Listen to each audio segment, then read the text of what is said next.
Assalamualaikum guys, what's up? My name is Waleed Javed और this is another video from the PL300 exam preparation. आज basically हम जिस चीज़ के बारे में बात करना जा रहे हैं वो है डेट टेबल। ठीक है, पावर बीआई के अंदर अगर आप काम करते हैं, रिपोर्ट्स बनाते हैं, ठीक है, डैशबोर्ड्स बनाते हैं, तो date table is very very common thing. ठीक है, अब जैसे मैं टैब्ल्यू बैकग्राउंड से आया था, ठीक है, तो पावर भी आने के बाद मुझे शुरू में तो समझ ही नहीं आई कि बेसिकली ये डेट टेबल होता क्या है, हम इसे क्यों क्रिएट करते हैं। बहुत ज़्यादा उलझन सी हो रही थी कि बेसिकली ये होता क्यों है, क्योंकि टैब्ल्यू में ऐसा कुछ होता नहीं था। ठीक है, तो शुरू में तो समझ ही नहीं आई कि डेट टेबल है क्यों, है क्या और क्यों क्रिएट करते हैं अलग से हम, जबकि हमारे पास जो है वो ऑलरेडी कोई ना कोई टेबल में जो है वो एक कॉलम होता है डेट टेबल का। तो बेसिकली आज हम इस चीज़ को डिस्कस करेंगे। ठीक है, तो basically before you start creating a date table in Power BI, तो उसके लिए कुछ आपको चीज़ें जो है वो रिक्वायर्ड होती हैं।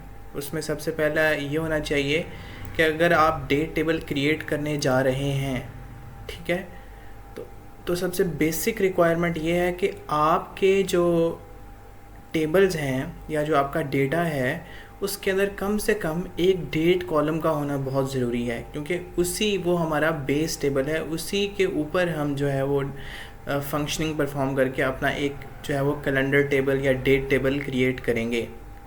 ठीक है, और वो जो है वो आपका जो डेट टेबल है वो उसके अंदर कोई ब्लैंक वैल्यूज़ नहीं होनी चाहिए। ठीक है, हर रो के अंदर जो है वो कोई ना कोई वैलिड डेट होनी चाहिए, और आपकी जो है वो हमेशा जो डेट वाला कॉलम है वो हमेशा यूनिक होना चाहिए, उसके अंदर डुप्लीकेट डेट्स नहीं होनी चाहिए।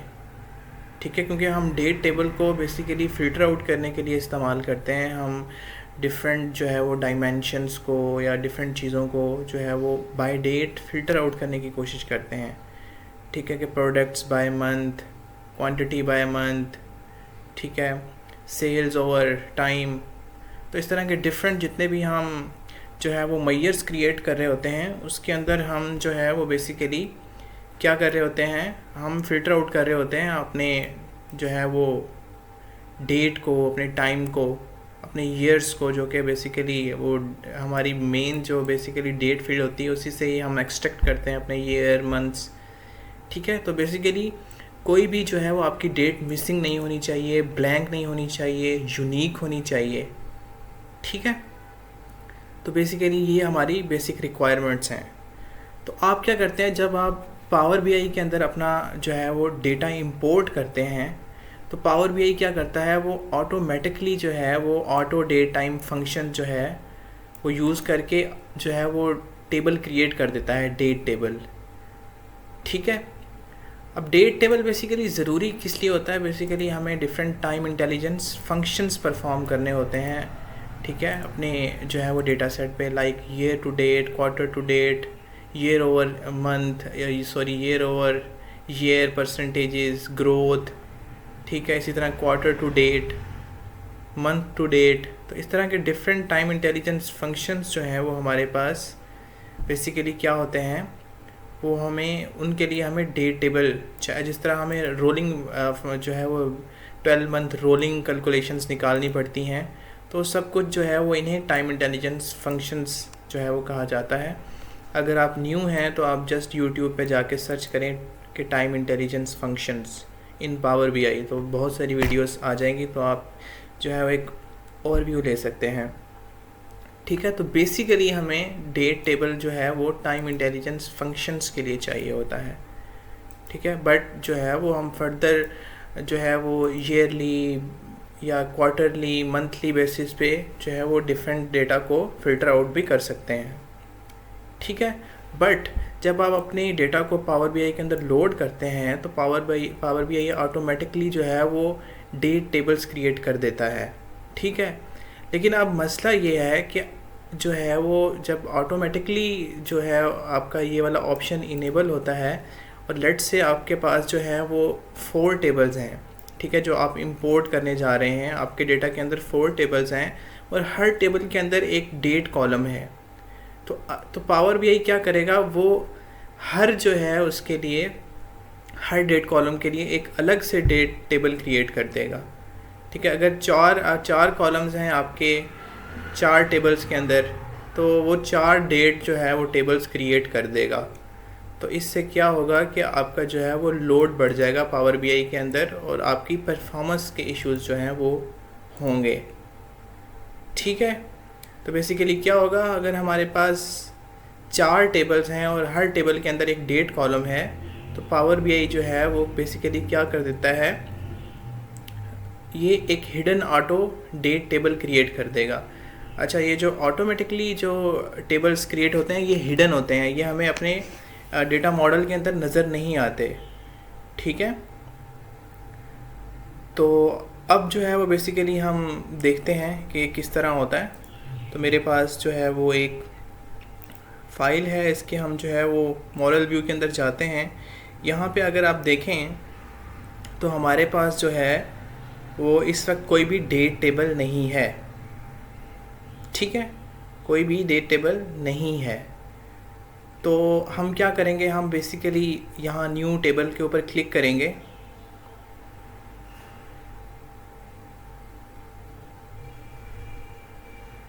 ठीक है, अब बेसिकली हमारे पास 2 तरीके हैं। ठीक है, हमारे पास डेट टेबल क्रिएट करने के 2 तरीके हैं। ठीक है, तो पावर बीआई जो है वो डेट टेबल क्रिएट करने के लिए बेसिकली जो है वो हम ये वाला फंक्शन यूज़ कर सकते हैं, कैलेंडर फंक्शन। ठीक है, या तो हम ये कैलेंडर फंक्शन जो है वो बेसिकली 2 आर्गूमेंट लेगा, एक जो है वो हमें मिनिमम डेट चाहिए और एक मैक्सिमम डेट। अगर तो आपको पता है कि आपके डेटा सेट में मिनिमम डेट ये है और मैक्सिमम डेट ये है, तो आप जो है वो इसे जो है वो प्रोवाइड कर सकते हैं।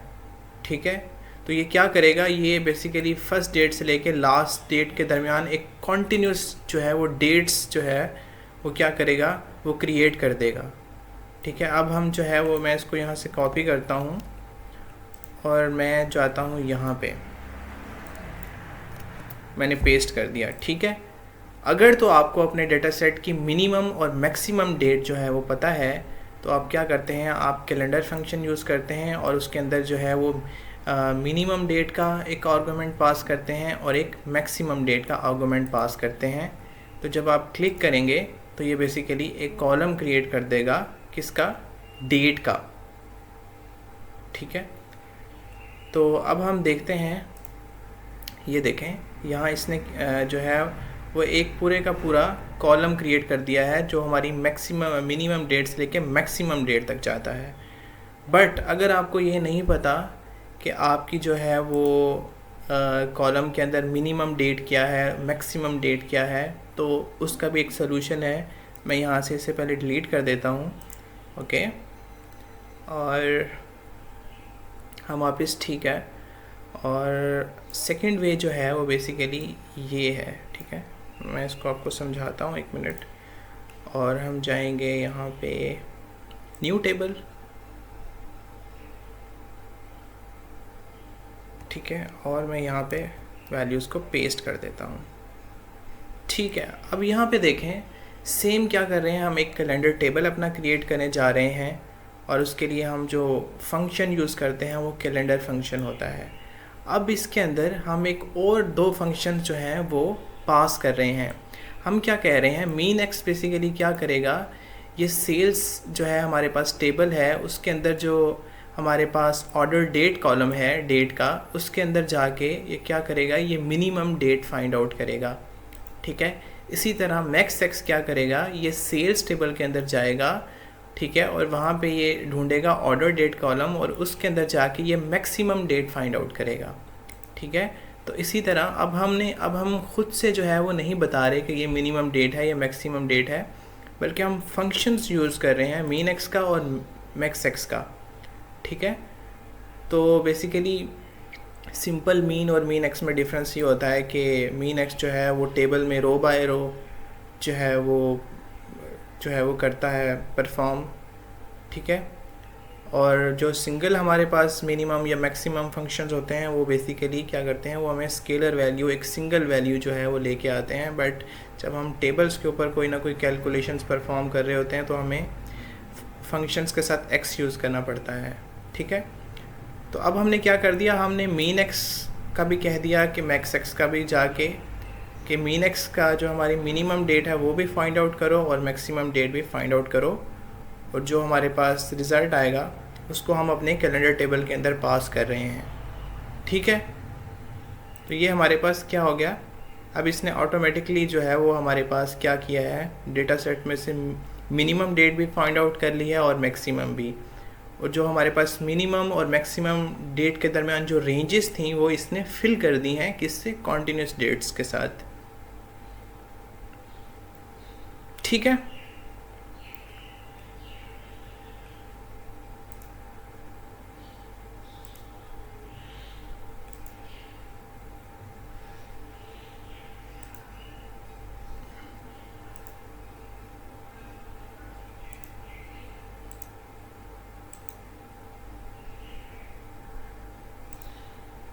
ठीक है, अब हमारे पास जो है वो डेट आ चुकी है।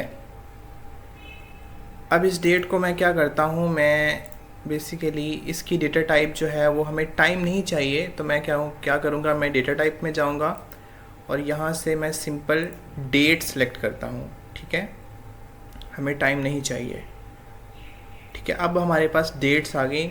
अब हम क्या करते हैं, हम फॉर्मेट के अंदर जाते हैं और यहाँ से कोई भी सूटेबल किस्म की जो है वो फॉर्मेट जो है वो चूज़ करते हैं, तो वो हमने ये चूज़ कर लिया, ठीक है। अब हमारे पास क्या हो गया, हमारे पास एक डेट कॉलम आ चुका है।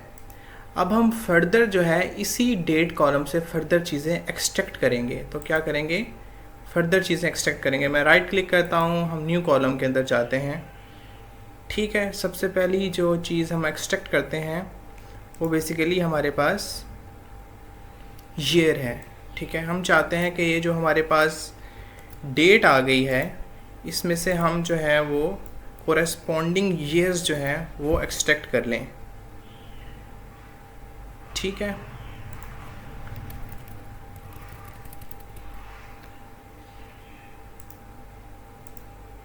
ओके, तो हमने क्या किया, हमने एक फंक्शन यूज़ किया है ईयर का और उसके अंदर अपनी कैलेंडर टेबल से डेट कॉलम को जो है वो एज पास कर दिया है। तो इसने क्या किया है कि हमें जो है वो कोरेस्पॉन्डिंग जो है वो रोज़ के ईयर्स जो है वो रिटर्न्स कर दिए हैं, ठीक है। सॉरी, यहाँ पे ओ लिख दिया है। तो ये हमारे पास क्या आ गया, ईयर्स आ गए। इसी तरह हम बाकी चीज़ें भी फाइंड आउट कर लेते हैं, ठीक है। अगर हम जो है वो मंथ फाइंड आउट करना चाह रहे हैं तो अब हम क्या करेंगे, इस पर क्लिक करते हैं, न्यू कॉलम में जाते हैं और हम यहाँ पे पेस्ट कर देते हैं। क्योंकि हमारे डे टेबल का नाम यहाँ पे कैलेंडर है तो हम इसे चेंज कर देते हैं यहाँ से, ठीक है, कैलेंडर। तो अब यहाँ पे हमने फॉर्मेट फंक्शन यूज़ किया है, ठीक है, और उसके अंदर हमने पास क्या किया है, हमने कैलेंडर टेबल से डेट कॉलम को पास किया है और आगे हमने फॉर्मेट मेंशन कर दी है कि हमें इस फॉर्मेट के अंदर जो है वो मंथ चाहिए, ठीक है। अब इसको जो है वो हम ओके करते हैं। तो ये जनाब हमारे पास मंथ जो है वो उसका नेम आ गया है, ठीक है। लेट से अगर मैं यहाँ पे एक एम जो है वो हटा देता हूँ, अब हम देखते हैं क्या हमारे पास आता है, ठीक है। तो अब यहाँ देखें मंथ का शॉर्ट नेम हमारे पास आ गया है। समटाइम्स जब हम कोई भी बार चार्ट यूज़ कर रहे होते हैं तो वहाँ पे हम मंथ शॉर्ट यूज़ करते हैं स्पेस को एफिशिएंटली यूज़ करने के लिए, ठीक है। तो अगर आप पूरे का पूरा मंथ चाहते हैं, सॉरी मंथ का नेम चाहते हैं, तो आप यहाँ पे ये भी क्लिक कर सकते हैं और ये आपका मंथ जो है वो नेम आ गया।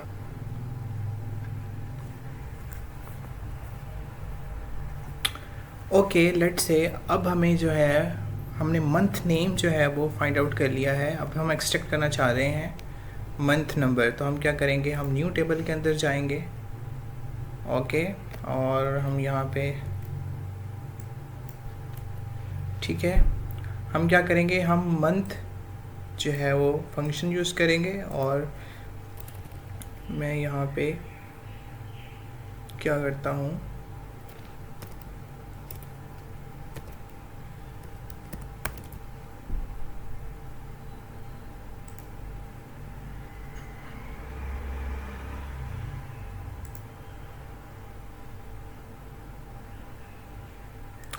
सॉरी,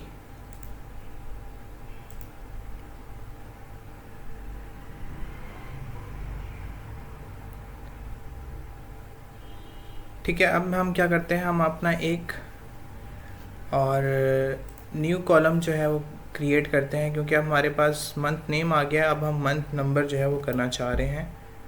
तो यहाँ पे मैं क्या करता हूँ, कैलेंडर, ठीक है।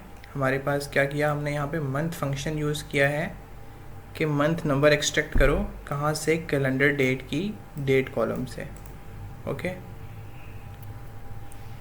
और अब हम इसको क्लिक करते हैं, ओके करते हैं। तो अब हमारे पास यहाँ पे देखें मंथ नंबर आ गया है। यहाँ पे मार्च है तो मंथ नंबर हमारे पास 3 आ गया है, ठीक है। इसी तरह हम फर्दर ओके हम फाइंड आउट ये भी कर सकते हैं, डे ऑफ द वीक कौन सा चल रहा है कोरस्पॉन्डिंग डेट के अकॉर्डिंग। तो हम क्या करते हैं, हम न्यू कॉलम यहाँ से क्रिएट करते हैं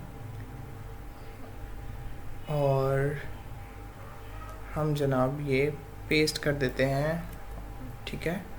तो हमने यहाँ पे क्या यूज़ किया है, फॉर्मेट फंक्शन यूज़ किया है, उसके अंदर वीक डे, ठीक है। हमने कहा कि इस डेट का वीक डे फाइंड आउट करो और फिर उसे फॉर्मेट कर दो, जो है वो हमने ये मेंशन किया है। हम करके देखते हैं क्या आता है इसका, और डेट की जगह हम कैलेंडर, गॉट इट। अब हम इसको ओके करते हैं तो हमारे पास क्या आ जाएगा, अब यहाँ पे देखें हमारे पास ये आ गया है,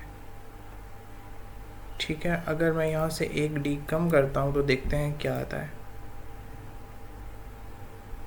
अब हमारे पास शॉर्ट नेम्स आ गए हैं वीक के, बट हमें फुल नेम्स चाहिए तो हम ये करेंगे, ओके।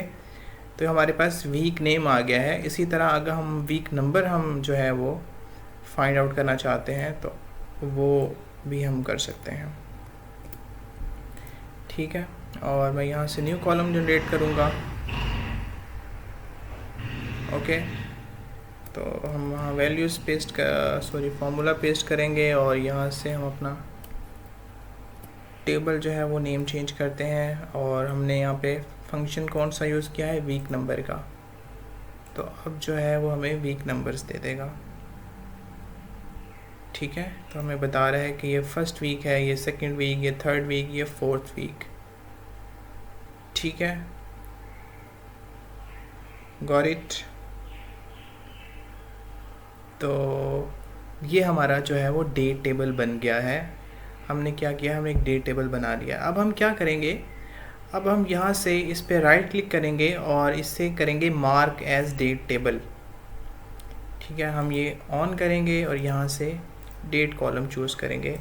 अब हमने मार्क कर दिया है कि ये हमारा जनाब डेट कॉलम है और फर्दर यही हम जो है वो यूज़ करेंगे। अब हमने क्या किया, हमने एक जो है वो डेट टेबल बना लिया है, ठीक है। अब आप डेटा अगर मॉडलिंग में जाएं तो आप ये देखेंगे ये हमारे पास यहाँ पे हमारा कैलेंडर टेबल आ गया है। लेकिन अब ये कैलेंडर टेबल अभी तक कनेक्टेड नहीं है हमारे फैक्ट टेबल के साथ, तो अभी हम इस टेबल को फ़िल्टर आउट करने के लिए इस्तेमाल नहीं कर सकते। तो हम क्या करेंगे, यहाँ से इसकी ऑर्डर डेट को इस डेट के साथ जो है वो मैच कर देंगे और हम ये सेव कर देंगे। तो अब ये हो गया। अब जो है वो हम फर्दर एनालिसिस करने के लिए जो है वो हमारा मॉडल जो है वो बिल्कुल रेडी है। तो बेसिकली डेट टेबल किस लिए हमने बनाया था, ताकि हम इसके ऊपर टाइम इंटेलिजेंस फंक्शंस इस्तेमाल कर सकें, ठीक है।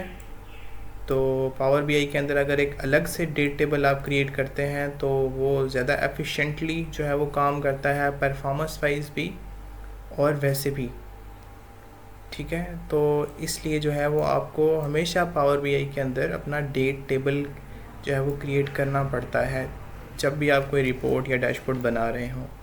तो ये एक इजी सा वे है, ठीक है, डेट टेबल क्रिएट करने का। एक और फंक्शन भी होता है कैलेंडर ऑटो का, वो भी आप चेकआउट कर सकते हैं, ठीक है। So that's it for today, see you soon, अल्लाह हाफिज़।